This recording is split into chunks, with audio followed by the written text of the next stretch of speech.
할렐루야, 백사원 목사입니다. 오늘도 말씀으로 하루를 시작하는 여러분 모두에게 성령의 도우심과 하나님의 은혜가 이 하루 종일토록 함께 하시기를 바랍니다. 오늘은 7월 21일 수요일 아침이죠. 오늘 주 하나님의 말씀은 이사야서 45장 8절부터 17절까지 말씀인데요. 그 중에 9절 말씀을 중심으로 살펴보고자 합니다. 9절 말씀을 제가 먼저 읽어보죠.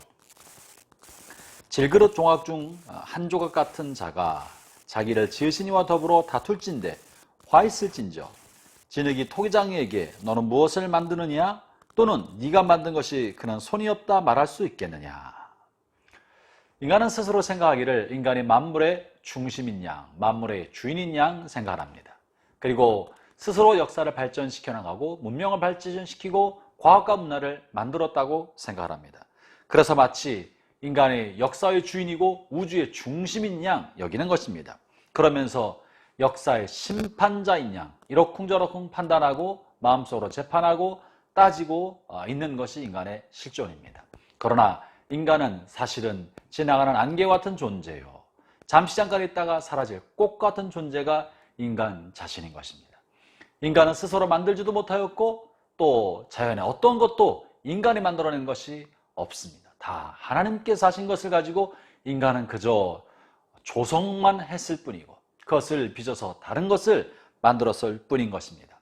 그런데 이렇게 인간이 무언가를 만들었다고 생각하고 발전시켜 오면서 마치 인간이 무언가 됐느냐 역사와 또 문화와 우주의 주인인 양 생각하고 행세하면서 하나님에 관해서도 이러쿵저러쿵 하나님을 심판대 앞에 세우고 하나님에 대해서 재판관인 것처럼 재판관의 자리에 서서 하나님에 관해 이러쿵저러쿵 말할 때가 종종 있습니다. 오늘 본문은 그런 것에 대해서 말하고 있는 거예요. 하나님에 대해서 재판관 노릇하고 있는 어리석은 인간의 모습을 본문에서 말하고 있는 것입니다. 그래서 하나님께서는 마치 진흙과 토기장이를 비유하면서 하나님께서 토기장이로서 진흙을 빚으셨는데 그 빚어진 진흙이 자신을 빚은 토기장이를 향하여 왜 나를 이렇게 빚었어? 당신이 행하신 일이 이것이 부족하고 저것이 과하지 않소? 라고 따지고 있는 모습을 이렇게 표현하여 말씀하신 것입니다. 종종 그래서 우리는 이 세상을 바라보면서 하나님이 공의로우시다고 하시면서 세상에서 불공정하고 불공평한 것처럼 여겨지는 것을 가지고 하나님께 따지는 것입니다. 왜 이것은 이렇게 됩니까? 불공평하지 않습니까? 하나님이 사랑이라고 하시더니 이런 것은 너무 잘못된 것 아닙니까? 무자비한 것 아닙니까? 불의하지 않습니까? 그러나 우리가 놓치고 있는 것이 있습니다. 우리는 역사의 끝을 본 적이 없다는 사실입니다. 우리는 아직 하나님의 심판대 앞에 서지 않았다는 것입니다.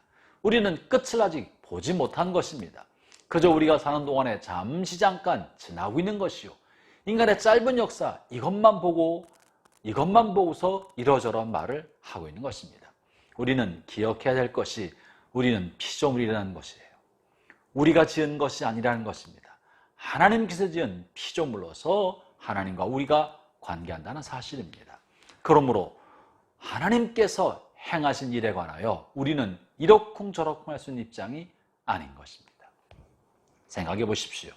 소나무는 자기가 심겨진 땅, 심겨진 장소를 원망하거나 그것에 대해서 불만은 품지 않습니다.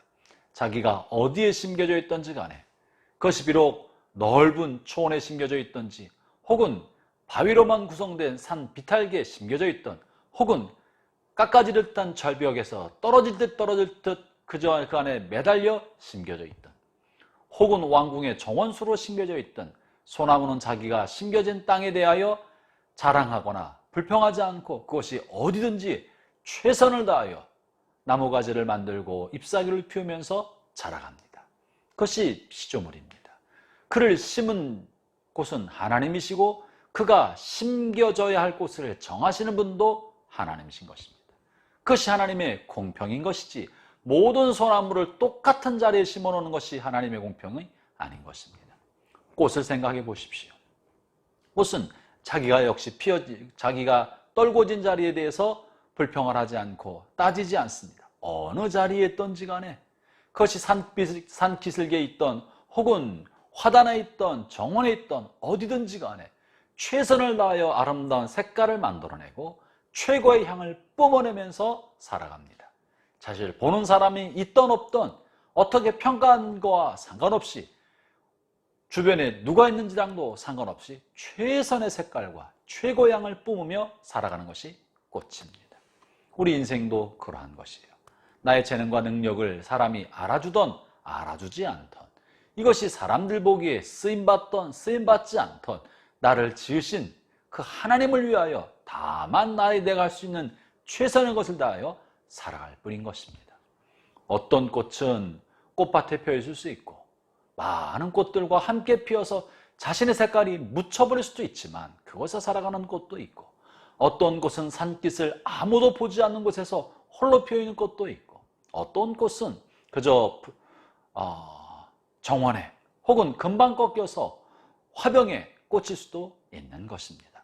형제자매 여러분, 그러므로 우리는 우리에게 주어진 삶의 자리에 관하여 하나님에게 불평할 수가 없습니다.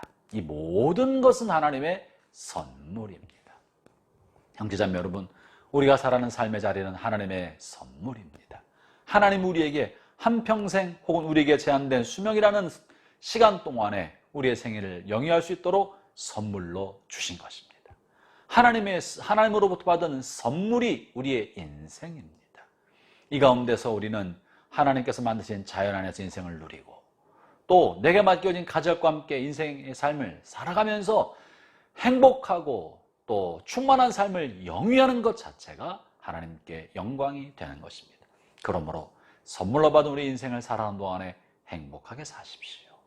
감사하며 사십시오.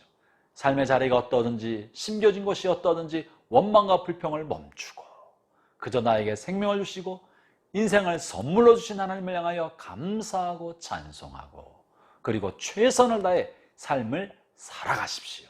그게 하나님을 영화롭게 하는 길인 것입니다. 그것이 토기장이를 향하여 진흙이 자신을 빚은 토기장이에게 영광을 돌리는 길인 것입니다. 오늘도 선물로 받은 하루 하나님께 감사하면서 여러분의 삶을 최선을 다해 성실하게 살아갈 때 하나님의 영광이 여러분의 삶을 통해 주변의 꽃향기처럼 드러나게 될 줄로 믿습니다. 기도하겠습니다. 하나님 아버지 감사합니다. 하나님 우리에게 선물로 주신 하루가 또 시작되었습니다. 이 하루 내내 감사하는 마음으로 찬송하며 내게 주어진 삶을 최선을 다해 성실하게 살아갈 수 있게 하여 주옵소서. 영광 받으실 주 예수님 이름으로 기도합니다. 아멘.